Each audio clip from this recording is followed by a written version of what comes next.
روایتیں بتاتی ہیں کہ غدیر خم کے میدان سے آنے کے بعد اللہ کا رسول بیمار پڑ گیا یا بیمار ڈال دیا گیا. روز بروز بیماری میں اضافہ ہو رہا. بعض اوقات کوئی دوا رسول کو دی جاتی ہے اور رسول چونک کے کہتے ہیں یہ کیا مجھے کھلا دیا گیا, سب کھاؤ. واقعات ایسے ہیں کہ میں کھل کے بیان کرنا نہیں چاہتا ہوں, مگر بیماری میں افاقہ نہیں ہو رہا. یہاں تک کہ یہ سفر کا مہینہ آ گیا جس کی 28 آج ہم بیٹھے, مگر سفر کے آخر تک تو پیغمبر اتنے کمزور کہ جسم پہ جب کرتا پہنتے تھے تو ایسا لگتا تھا کہ کسی لکڑی پہ کرتے کو ٹانگ دیا گیا. میرے 7ویں امام کی زندان شام میں ایک حالت تھی, بتقریباً کم و بیش کمزوری سے رسول کی یہ حالت ہو گئی. کھڑے نہیں ہو سکتے. 2 آدمی ایک دائیں ایک بائیں سہارا دے کے رسول کو لے کے جاتا تھا. اور عین اس موقع پر ہمیں اور آپ کو حقوق الناس کی ہدایت کرنے والا رسول اعلان کراتا ہے کہ آج سارا مدینہ اور اطراف مدینہ میری مسجد میں جمع ہو جائے. میں دنیا سے جانے سے پہلے ان سے خطاب کرنا چاہتا ہوں. مہینوں سے لوگوں نے رسول کی زیارت نہیں کی. غدیر خم کے بعد مجمع عام میں کبھی تشریف نہیں لائے سوائے جیش اسامہ کے مسئلے کے. اب جو لوگوں نے اعلان سنا لوگ ٹوٹ پڑے مسجد میں. کاروبار بند ہو گئے, دفتروں میں اس زمانے میں جو بھی ہوں تعطیل ہو گئے. لوگوں نے عبادت کے مصلے لپیٹ دی. اللہ کا رسول آ رہا, اللہ کا رسول آ رہا. مدینہ کی مسجد میں تل دھرنے کی جگہ نہ رہی. مجمع آ چکا اور پیغمبر ایک بار حجرے کا دروازہ کھلا. عباس پیغمبر کے ایک چچا, میرا مولا, دونوں سہارا دے کے رسول کو لاتے. حسن و حسین نانا کے ساتھ ساتھ چل رہے ہیں. ایک بار پیغمبر اپنے ممبر کے قریب پہنچے. ممبر پہ تشریف لے جانے کی طاقت نہیں. ممبر کے سامنے کھڑے ہو گئے. دونوں طرف سے سہارا دیا گیا.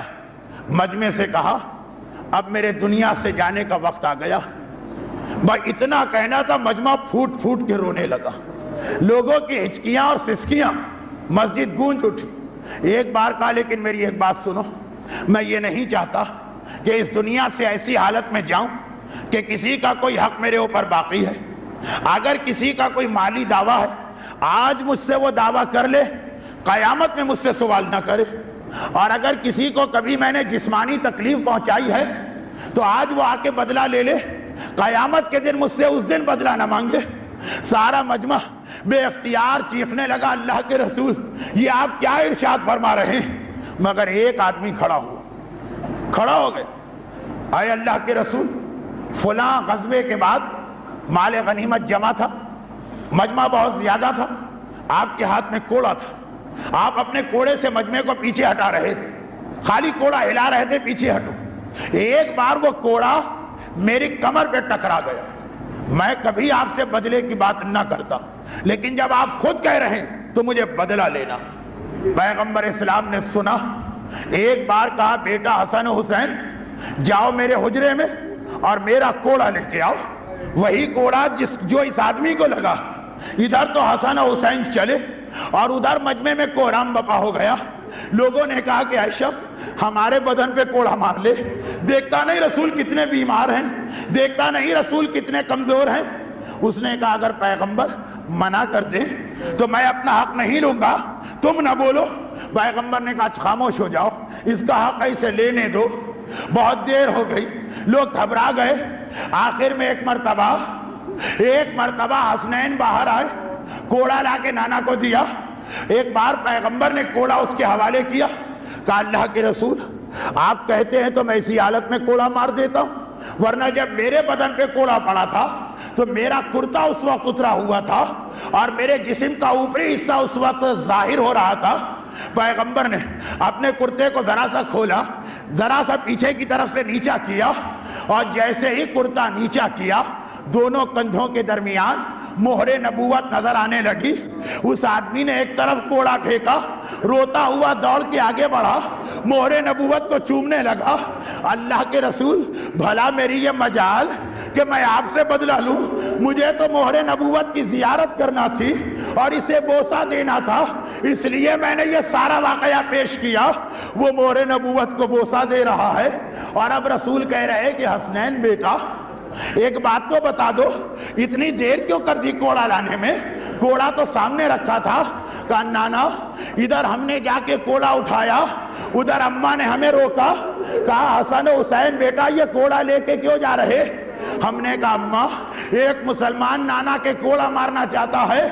ارے ہماری ماں ایک مرتبہ فریاد کر کے غش کھا کے زمین پہ گر پڑی تھی اور کہا تھا بیٹا حسنین اگر وہ تمہارے نانا کو کوڑا مارے اپنے کرتے اتار کے آگے بڑھ جانا اور کہنا ہمیں کوڑا مارو، فاطمہ کے بابا کو کوڑا نہ مارنا، وہ اس وقت بہت بیمار بہت کمزور، شہزادی ہلکا سا کوڑا لگانا ہے، آپ برداشت نہ کر سکی کیونکہ بابا بیمار ہے۔